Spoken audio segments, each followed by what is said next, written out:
Recording in progress.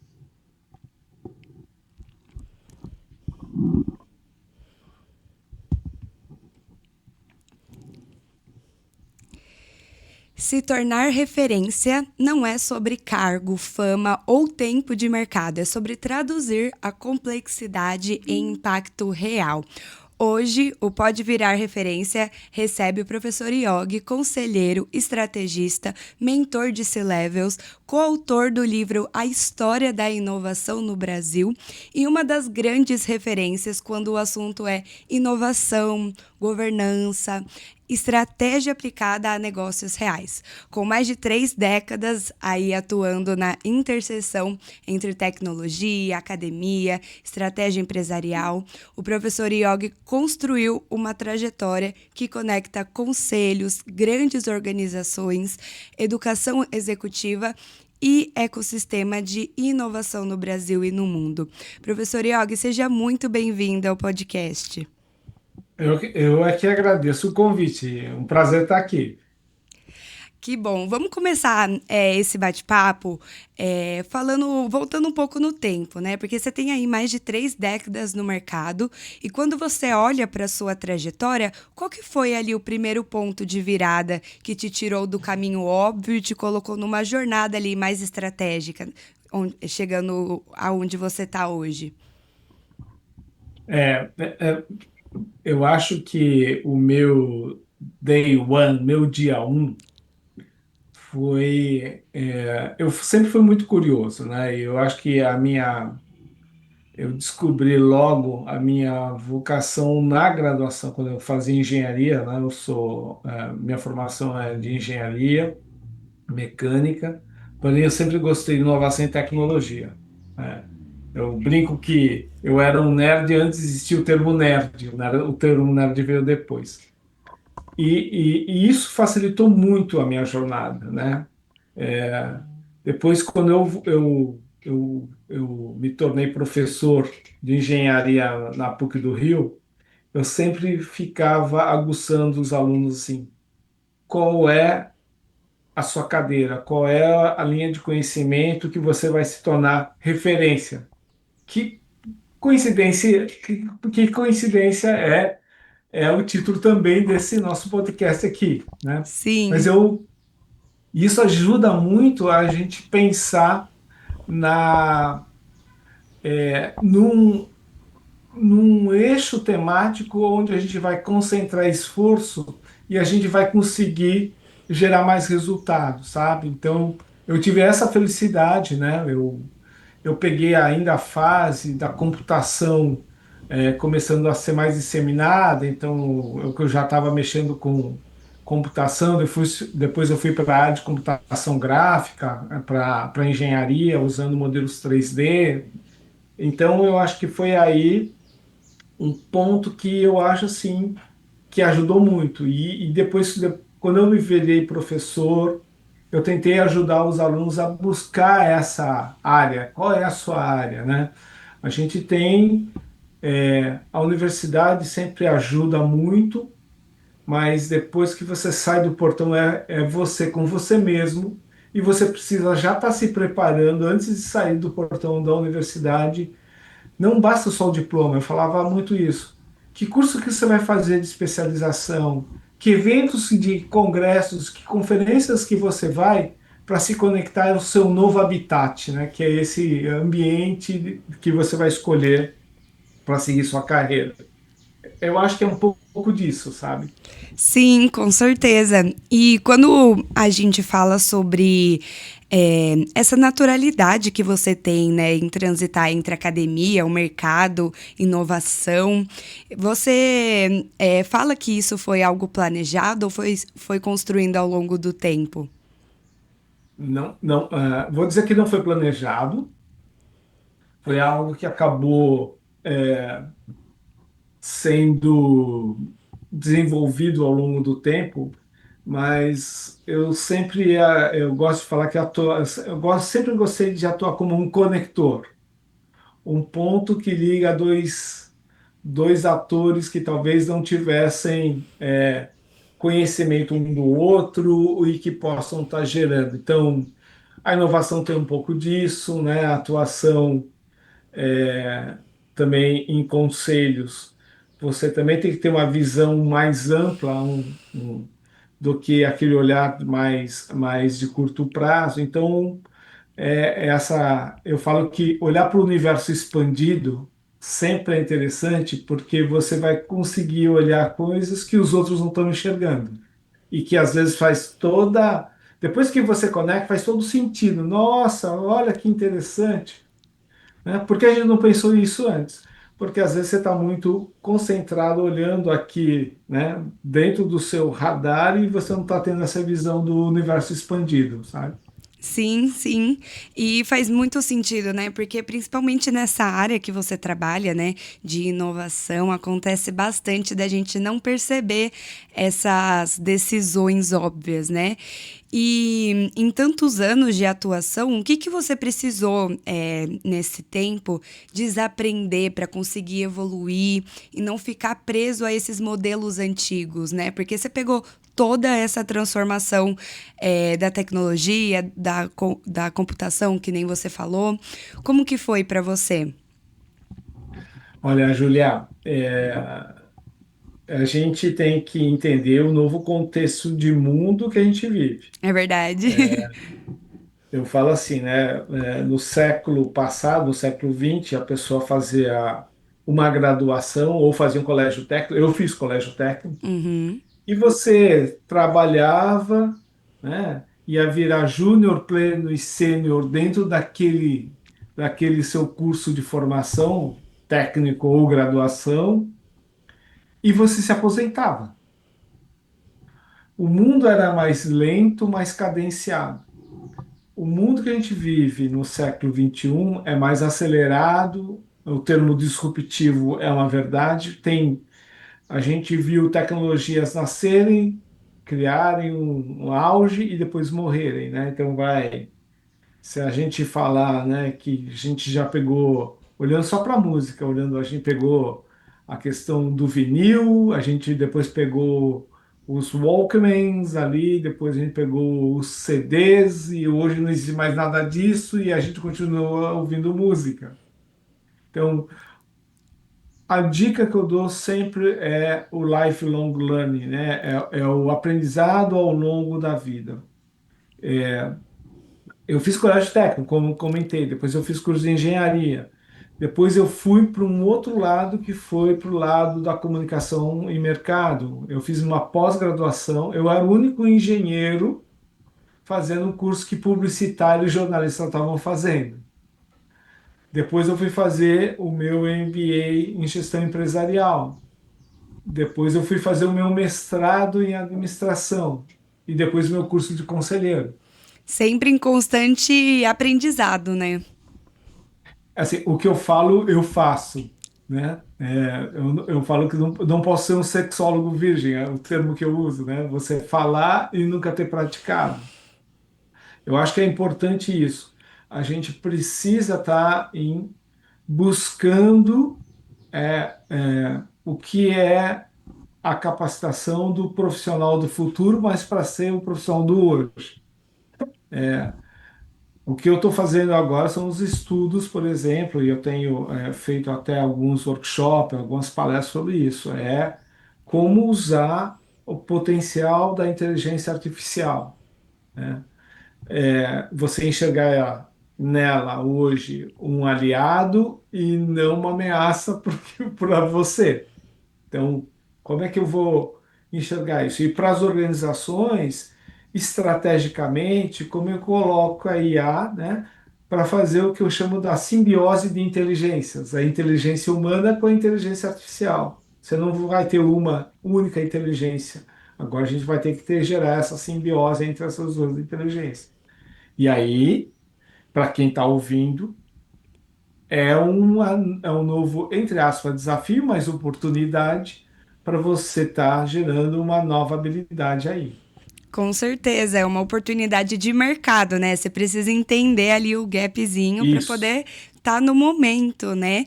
E quando a gente fala de inovação, tem duas vertentes ali, né? Para muitas pessoas, inteligência artificial é a inovação do momento, para outras pessoas não é mais a grande inovação do momento.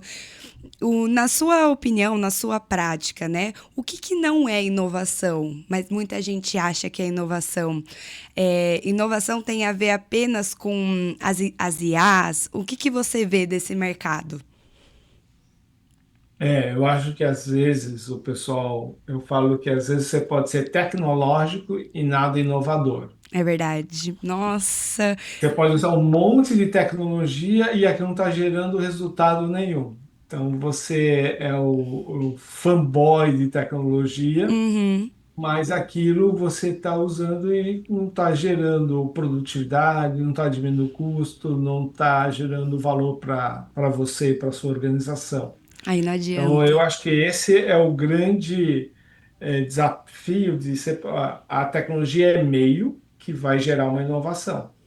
A inovação é reduzir custo, aumentar a produtividade, melhorar a qualidade, melhorar os serviços. Então, esse é o ponto que a gente tem que enxergar e diferenciar. Porque às vezes você pergunta, o que você está inovando? Nós estamos usando agora um novo sistema. Mas se esse sistema você investiu dinheiro e ele não está dando retorno, então ele não é uma inovação, Aí né? não vale a pena, né, ter Não vale a essa pena. solução. E você trabalha muito com a governança da inovação, né? Por que Sim, inovar sem a governança pode ser tão perigoso quanto não inovar? boa pergunta. Quando eu fui fazer meu curso de conselheiro, lá em 2018, eu tinha uma tese que, quando se falava de governança das empresas, estava muito ligado aquilo que já existia dentro da empresa, né? Aquilo que já fazia parte do status quo, né? A cadeia de fornecedores, né? Toda a parte de contratos com fornecedores, clientes, enfim, você criava uma governança interna, principalmente até para evitar problemas de corrupção, riscos, né? Porém, isso é olhando o que existe. E para o que não existe, que vai ser futuro, que é o que a inovação faz. Então, aí eu comecei a enxergar que seria importante a gente trazer o conceito da governança para aquilo que é a governança mais ampla, olhando também o ambiente onde eu vou trabalhar com startups, com centros de pesquisas, com academia. Eu não posso levar para eles contratos de fornecedores ou procedimentos que os suplementos fazem. Eu preciso criar novos instrumentos. E aí veio a ideia de começar a abordar o tema da governança da inovação e o compliance da inovação, que são os instrumentos e procedimentos para viabilizar a governança da inovação, né? Então a gente tem trabalhado muito nesse sentido. E se você não faz isso, às vezes você tem uma super boa ideia que você vai levar para o seu chefe, e o seu chefe fala: você não tem que pensar nisso, foca no seu trabalho, né? Você tem resultado para entregar, e talvez aquela sua ideia vai gerar algo que vai dar melhor produtividade, inclusive, e maior valor para a empresa.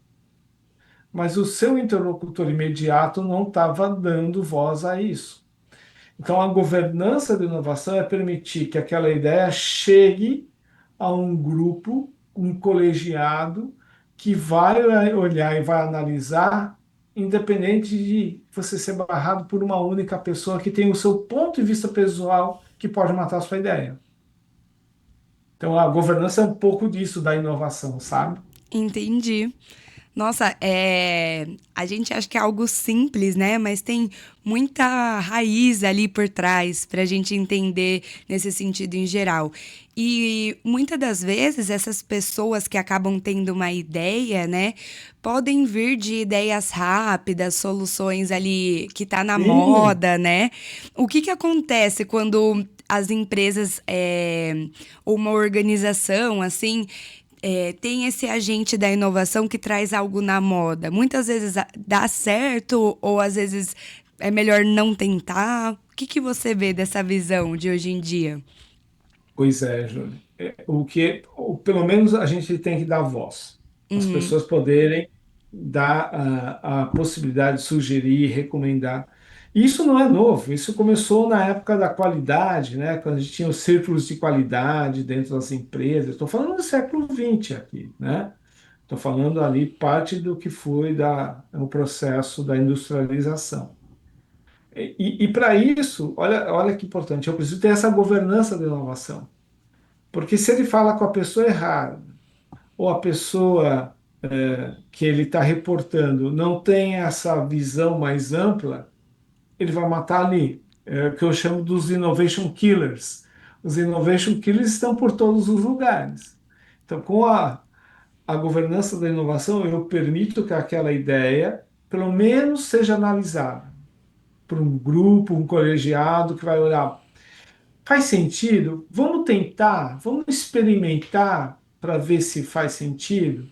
Ou não, está muito fora daquilo que a gente tem dentro da nossa organização, a gente vamos agradecer, vamos deixar aberto para ela trazer novas ideias, mas nesse momento a gente vai explicar para ela até porque o que a gente está buscando e ela vai poder ajudar se ela colocar o radar dela para esse tipo de visão, né? Então, perceba que é importante a gente criar esse ambiente todo para depois a gente falar, vamos inovar dentro da empresa. Aí você tem todo um instrumento, né, um arcabouço para fazer as coisas acontecerem, né? Entendi.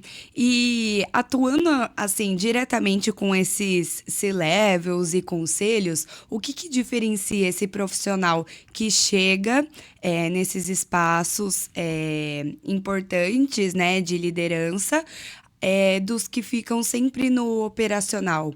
Qual que é a principal diferença? Os dois precisam um do outro? Qual que é a sua visão dentro desses conselhos? Olha, Júlia, essa tua pergunta é super legal, porque eu falo assim, né? O Ricardo Yogi, você está falando aqui, começou no chão de fábrica. Eu fiz colégio técnico. Então, eu acho extremamente importante essa conexão, né, do chão de fábrica, da operação da empresa com a alta gestão da organização. Se a alta gestão fica encastelada, ela fica ali só no ar condicionado, ela não consegue enxergar como é a realidade ali, né, na produção. Então, eu acho que é muito importante a gente ter essa visão dos dois lados, né? E criar uma aproximação, uma sinergia. Cada qual tem sua importância dentro da organização, né? E criar esse diálogo propositivo, né? Para levar novas oportunidades de Com negócio. certeza. E pode ser de qualquer lado, pode ser, eu falo até de uma oportunidade de uma melhoria no sistema de segurança que vem do pessoal da portaria. Então, essa visão é importante. E o C-Level, ele precisa ter o que a gente chama de ambidestria. O que que é ambidestria? É enxergar o, o curto prazo, para manter a organização viva, né? Ela está produzindo, gerando valor, gerando riqueza, mas ela planejar o médio e longo prazo, né? Para como que a gente, porque uma certeza que a gente pode ter é o que eu faço hoje, não necessariamente é o que eu vou fazer daqui 10 anos, daqui 15, 20 anos. Os mercados vão mudando. Eu dei o exemplo do fabricante de vinil dos discos, né? Que Uhum. se não reinventar, morre, né? Então a Mas gente precisa precisa ter, estar. né? Precisa ter o conhecimento técnico, essa visão, a Sim, capacidade até de leitura do contexto mesmo, para que as pessoas possam crescer nesses níveis, não é? e é isso. Se a pessoa vai se capacitando, ela vai enxergando, vai ampliando seu horizonte e ela vai podendo desenvolver sua carreira, sabe? Eu acho que é um pouco disso. a questão de virar referência, que a gente está citando aqui, para Sim. mim é uma junção da prática com a teoria.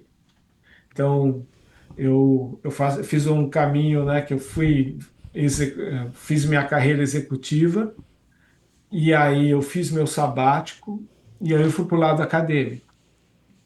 Eu pude contribuir na academia porque eu trouxe uma bagagem prática e pude absorver muito mais densamente os conceitos. Então, eu acho que essa simbiose também é importante, né? Teoria e prática. A prática é muito importante, mas sem a teoria, talvez eu estou perdendo tempo, estou perdendo energia. E a parte conceitual, sem a prática, ela também é inerte, ela não gera nada. Então, Uhum. essa, essa combinação, essa modulação entre teoria e prática, eu acho que até define um pouco foi minha carreira, o que é minha carreira, mas eu acho que é muito importante todo mundo ter muito no radar essa questão. Eu tenho que ter a teoria, a história do lifelong learning, mas eu tenho que ter a prática. Eu não quero. O termo que eu uso, sexólogo virgem, Sim. é saber tudo, mas nunca ter praticado. Eu preciso ter essa visão onde eu tenho essa combinação. Porque às vezes a prática vai te trazer coisas que o conceito fala, puxa, eu estou buscando uma coisa que ainda não achei. Aí eu vou lá para a parte conceitual, vou aprender. E aí eu vou trazer algo para cá, né? Sim. E aí eu vou ver se funciona ou não funciona. Uma coisa complementa a outra, né? Isso é muito Total. interessante, que a gente vê isso acontecendo mesmo. E você comentou do seu ano sabático, né? Eu tava pensando aqui, teve alguma decisão que parecia errada a curto prazo, mas depois mostrou que era uma decisão adequada naquele momento? Porque no Brasil, geralmente, a gente não tira o ano sabático, né? Principalmente depois do high school, né? Do ensino médio. Sim. E me conta um pouquinho, foi uma decisão que fez bem pra você? Ou teve alguma outra decisão que não parecia certa? Não precisa ser desse momento exatamente. Eu acho que, contando um pouquinho da história, né? Eu estava como executivo de uma multinacional americana, 7 anos atingindo resultados, né? Estava muito bem posicionado dentro dessa organização, que é a Bentley Systems que eu trabalhei. E aí eu fui. Lembra que eu falei que eu sempre fui curioso, queria, né, explorar novas fronteiras. E aí eu achei que estava no momento de repensar, reposicionar, reinventar como profissional. Ainda numa fase de ascensão. Falei, eu não vou esperar chegar num ciclo de maturidade e declínio para depois achar aquilo uma rota de fuga, né? E aí, eu lembro que foi em janeiro começando o ano fiscal, eu comuniquei ao meu vice-presidente que no final do ano eu estaria saindo da empresa. Então, não foi uma decisão assim de curto prazo, foi uma questão muito Entendi. pensada, né? Foi muito. E aí eu já tinha até preparado dois sucessores dentro da empresa, né? Para poderem estar assumindo minha posição. Fizemos todo o processo de transição, né, para um dos executivos que foi escolhido ali para o meu lugar. E esse processo, eu falo assim, é um processo difícil, complexo, né? Porque eu estava bem talvez uma zona de conforto ali, bem posicionado, bem respeitado globalmente dentro da empresa, pelos resultados que eu estava trazendo. Porém, eu sentia que eu precisava me reinventar, né? Tinha um livro que eu li à época, era aquele Quem Mexeu no Meu Queijo, não sei se você já ouviu falar desse livro. Nunca ouvi, Talvez não. mexeu um pouco. É um livro que fala assim, quando a pessoa percebe que o queijo foi mexido, aí já é tarde demais. E aí eu acabei fazendo o meu sabático. O meu sabático foi, inclusive, para eu fazer o meu mestrado, que eu não iria conciliar com a vida que eu estava levando como executivo. Eu estava responsável aí pela operação na América do Sul, viajava muito. E aí eu mergulhei de cabeça no meu mestrado, olhando muito a parte de gestão, estratégia. Então, e o mestrado me ajudou a estruturar um pouco uma busca seletiva mais por informação, conceitos, fazer estudos Uhum. mais dirigidos, mais densos, né? Isso foi muito bom para mim. Eu lembro que 2 anos depois, a empresa até entrou em contato, um dos executivos querendo saber se eu não queria voltar para ocupar até uma posição acima do que eu estava. Ai, que legal. Foi difícil falar, até porque eu gostava muito da organização, mas foi difícil falar não. Mas eu, olhando hoje, eu falo assim, foi uma decisão acertada, porque e o que eu fiz, na verdade, olhando, é o que hoje o pessoal fala muito, que a gente, ao longo do ciclo profissional, a gente vai ter que se reinventar 2 ou 3 vezes ao longo da nossa vida profissional. Então, eu acabei fazendo isso de forma, vamos dizer assim, prematura, né, para a época. Muita gente achou que ou eu estava louco, ou que eu estava blefando que ia aparecer depois de 2 meses na concorrência, né? E o tempo fez dissipar esses ruídos, esses boatos todos. Mas e hoje eu tenho feito, né, um trabalho muito de mentoria, de C-level,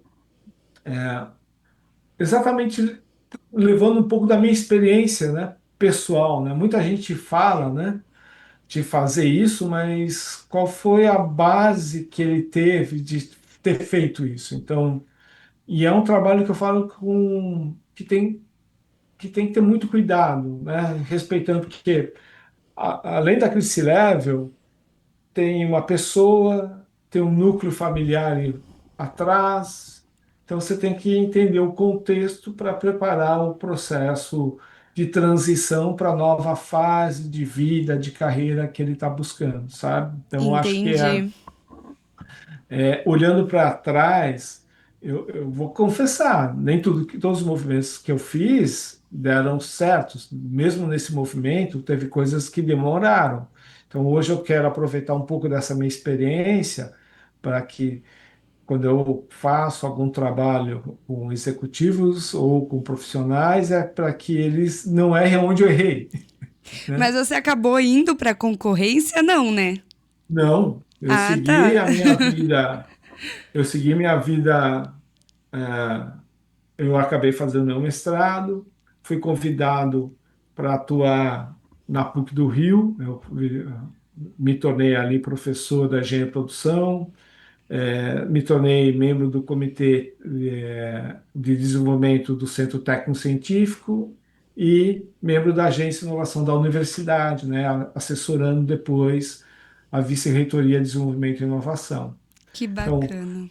não fosse a base executiva, mas entendendo o mundo acadêmico, talvez eu não tivesse feito esse trabalho, porque Uhum. são dois ambientes distintos, mas o conhecimento tácito que você tem em um, você pode levar para o outro, respeitando o ambiente e gerando valor, né? Com Então, certeza. E você falou que você ali trabalhou um momento com a América do Sul. Imagino que você deva ter feito muitas viagens. E uma das viagens recentes que eu vi ali no seu LinkedIn foi que você foi para o Japão, para Tóquio, foi para isso. o evento. Me conta um pouquinho para gente sobre esse evento, o que que aconteceu por lá. Uma da atuação que eu tenho hoje dentro dos ambientes de inovação explorar e conhecer os ecossistemas, né? Então, Uhum. e, e a gente fala do Japão, mas a gente também tem que olhar que a gente é muito rico nos ecossistemas regionais no Brasil, né?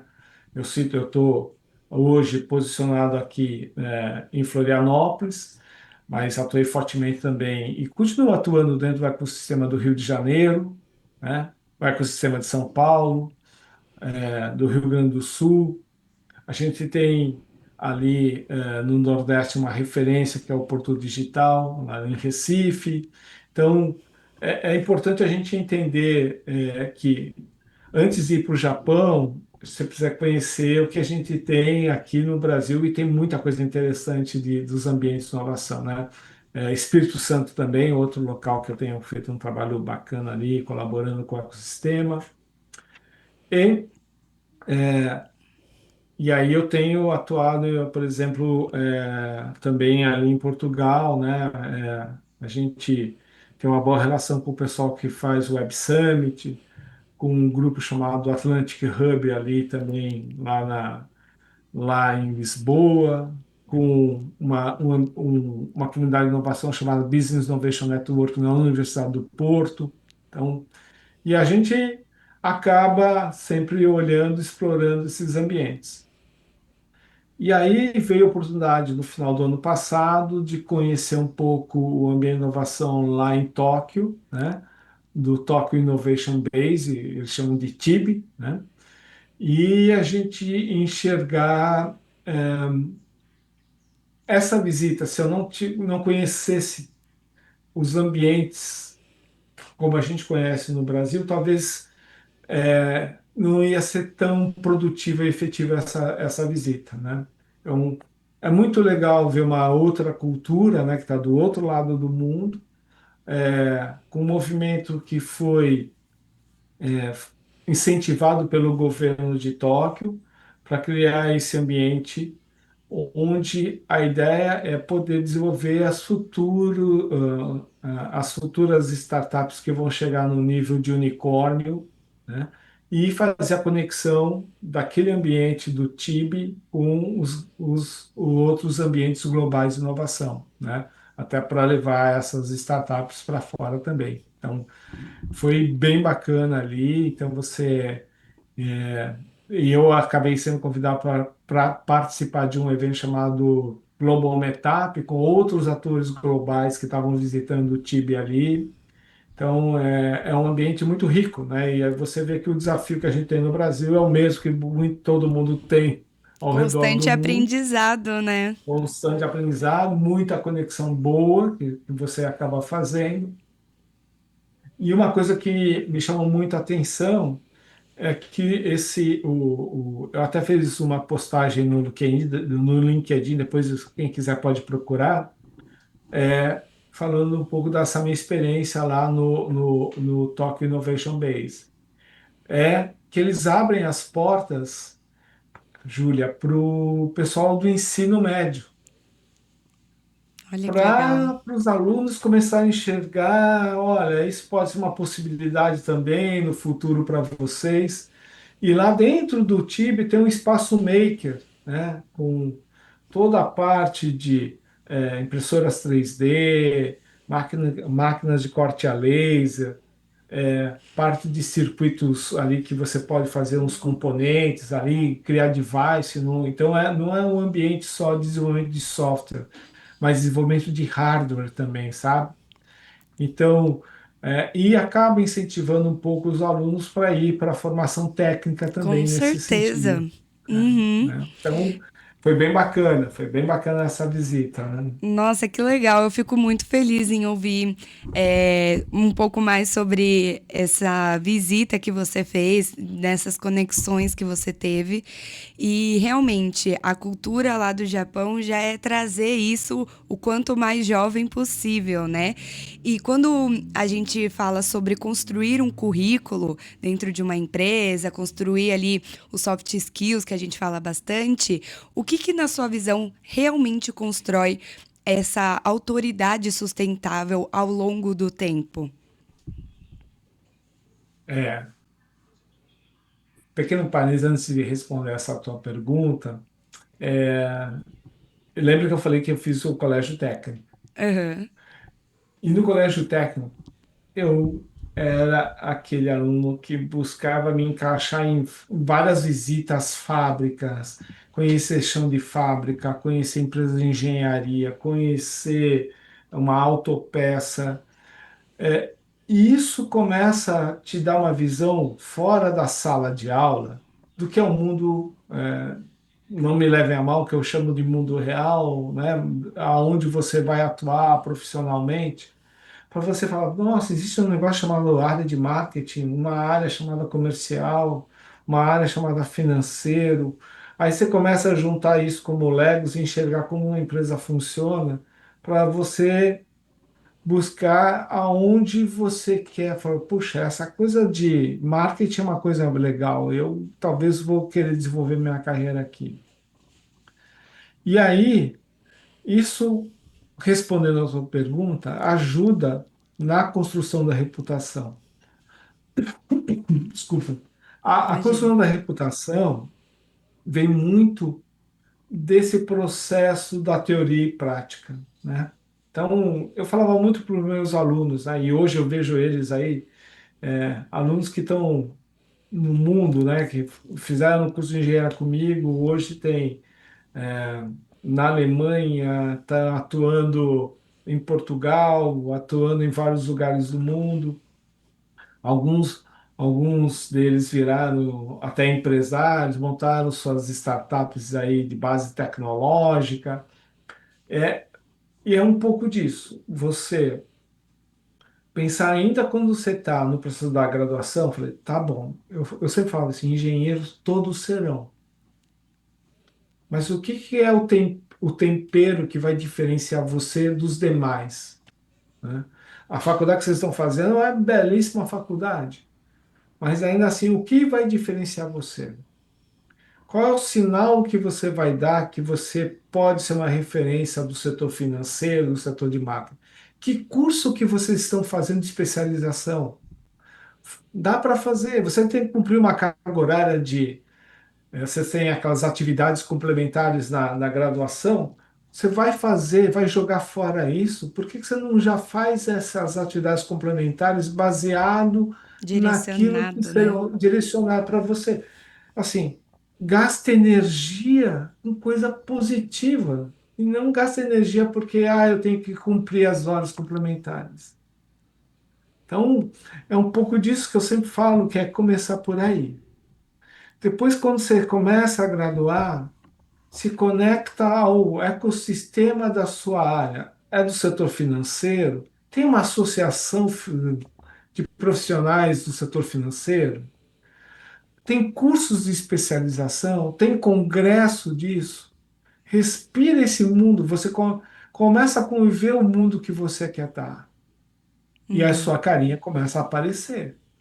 Eu lembro de um evento que eu participava em Houston. O primeiro ano que eu fui nesse evento era um evento de inovação e tecnologia.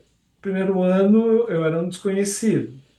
Mas aí você faz algumas amizades. Segundo ano você já não é tão. No terceiro ano você já começa a virar uma referência dentro do evento. Aí no quarto ano você submete um trabalho e vai apresentar o trabalho. É um pouco disso. Eu acho que a construção de referência, e entenda que referência não é que você é o melhor, mas é um profissional que faz parte dentro daquele ambiente, que é respeitado pelos seus pares. Não é respeitado só dentro da sua empresa, respeitado profissionais que têm uma posição, que atuam no mesmo segmento que você. Então, isso faz um processo de construção de carreira. Com Então, eu acho certeza. que e falta, assim, né? Eu acho que a gente é, falha miseravelmente isso dentro de um processo sistêmico dentro da graduação, né? A gente ainda cria o epicentro dentro de sala de aula, que eu acho que é importante a gente ter lembra da teoria, mas flertar com a prática, enxergar, de uma forma mais sistêmica para que os alunos, futuros talentos, possam direcionar um pouco para onde eles vão colocar esforço para desenvolvimento de carreira, sabe? Que bacana. Você falando tudo isso, né, traz muito pensamento aqui para mim. E eu fico pensando, né, a gente tem que ir persistindo no caminho que a gente quer ter, para que a gente possa ser uma referência dentro dessa área. Que nem você deu o exemplo do evento, né? Da primeira vez o evento vai ser novo, da segunda vez o evento já vai estar ali mais conhecido com as pessoas que vão. Então isso é muito bacana, construindo, né, essa experiência. E com tudo isso que você falou, de ser uma referência, que eu adoro esse tema, inclusive por ser o nome do podcast, eu queria te perguntar, você sendo referência, que livro você indica para quem quer se tornar ali memorável, para quem quer se tornar ali lembrado, na área, na vida? Que livro você indica assim para alguém? Olha, é um livro que a princípio você pode ler, é um livro do Guy Kawasaki. O Guy Kawasaki, ele foi um dos primeiros funcionários da Apple, né? Depois ele virou uma referência no ambiente de desenvolvimento de startups no Vale do Silício. E ele tem um livro chamado A Arte do Começo. A Arte do Começo, ele é dirigido um pouco para empreendedores, para startups, mas eu estou até trabalhando uma metodologia que eu acabei pegando a minha experiência, que eu chamo de Startup You, que você é uma startup, pensando que você é uma startup que vai estar inserido no mercado de trabalho. Então, e esse livro Arte do Começo do Guy Kawasaki ajuda muito a você pegar os princípios que ele coloca no livro, mas que você usar para você como profissional. E você pensar que você é uma startup do direito, é, do marketing, do desenvolvimento de negócios, de liderança, enfim, você usar esse livro como uma referência. Pode ser uma boa dica aí para quem quiser ter uma referência de um livro Que para ler. E é uma legal! delícia. Agradeço demais a recomendação. E já que a gente está falando tanto de referência, eu gosto muito de falar que para ser uma referência não precisa ter milhões de seguidores ali, que nem você falou, né? Não é no sentido de título, reconhecimento externo, mas realmente no que te move, no impacto que você busca e até mesmo no legado que você quer construir, né? Ao longo da sua experiência, ao longo da vida. Para você, o que que te faz referência hoje, professor Yogi? Eu acho que quando você fala de referência, o quanto você está contribuindo para desenvolver a área que você está. No meu caso, a área de inovação, né? O que eu posso estar colaborando para fortalecer os ecossistemas, conectar os ecossistemas, é, poder ajudar a criar as governanças que eu estava citando para você, né? Um ponto que me ajudou muito, né? Ah, 11 anos atrás, num projeto que eu estava, que era um projeto da incubadora da PUC, junto com a FINEP, que chamava NAGE, Núcleo de Apoio à Gestão e Inovação. E nesse projeto, convidado pelo diretor da incubadora à época, né, eu acabei desenvolvendo um framework de inovação, juntando teoria e prática, né? E esse framework eu acabei registrando na Biblioteca Nacional. E só que como eu registrei, as pessoas, agora ele vai fechar isso, né? O pessoal só vai ter acesso se comprar consultoria com ele. Mas como eu usei recurso público, né? Foi usado recurso da FINEP, Uhum. eu tornei o framework ele aberto. Então eu usei o Creative Commons e falei, olha, você pode usar isso, se você é consultor, você pode usar para dar consultoria, se você for uma escola de negócio, você pode usar ele para dar aula sobre gestão de inovação. Se você é uma empresa e está querendo montar o seu programa de inovação, você pode usar. Que Então ele legal. virou um template, um fast track para ajudar a criar um programa de inovação corporativo. Foi a melhor coisa que eu fiz, porque foi um momento que os ambientes de inovação, os hubs estavam nascendo, muitos hubs, muitos habitats usaram ele como referência, né? Uhum. E por resultado, meu nome também acabou sendo atrelado. Então, quando eu estava falando aqui da questão de você também contribuir para o seu ecossistema, quando você contribui, você também vira referência. Foi um pouco que acabou acontecendo comigo, né? Meu nome foi muito citado, aí era convidado para fazer workshop, palestras, né? Eu costumo dizer que o Framework de Inovação, que fez 10 anos no ano passado, me ajudou a se tornar referência porque eu deixei ele aberto. Se eu tivesse pensado só ganhar dinheiro com ele, talvez ele não fosse tão Nossa, que legal. conhecido, né? Então, aí me veio essa lembrança e eu acho que é algo para deixar registrado aqui, né? Nossa, com certeza. Eu estava vendo uma palestra esse final de semana que fala exatamente sobre isso. Às vezes não é o que a gente vai ganhar em cima, né, financeiramente, mas é o que a gente vai construir a longo prazo. Então, você fez 10 anos, tem um porquê por trás e todos esses convites que vieram depois disso. Então, isso é muito bonito. Eu quero agradecer demais essa conversa que a gente teve, por compartilhar tanta experiência e essa visão com generosidade. É um prazer te ter aqui no podcast, professor Yogi. Quero perguntar para você se você quer deixar uma mensagem para o pessoal que está nos ouvindo, onde entrar em contato com você, te acompanhar, ter acesso ao framework. Ó, Júlia, primeiro agradecer, né? Porque esse convite veio até de uma amiga em comum, né? Então, eu acho que e eu falo sempre isso, né? Porque se a gente consegue